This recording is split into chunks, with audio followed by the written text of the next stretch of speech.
న్యూస్లోకి వెళితే మెదక్ జిల్లా నర్సాపూర్ మండలం రుస్తంపేటలో శ్రీ సంతాన నాగదేవత పోచమ్మ దేవతల 6వ వార్షికోత్సవంతో పాటు శ్రీ దండెపు ఈశ్వరప్ప పెంటమల ఆలయ ప్రథమ వార్షికోత్సవ వేడుకలను ఘనంగా నిర్వహించారు. గ్రామ దేవతల అభిషేక అలంకరణ అనంతరం శివునికి రుద్రాభిషేకం నిర్వహించారు.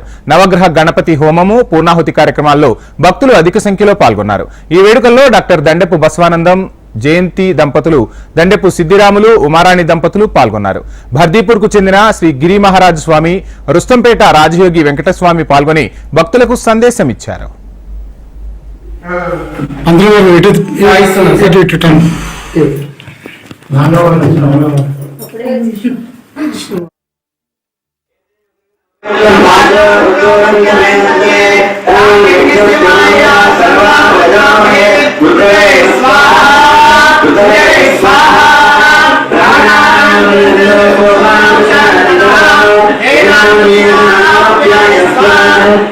Terima kasih.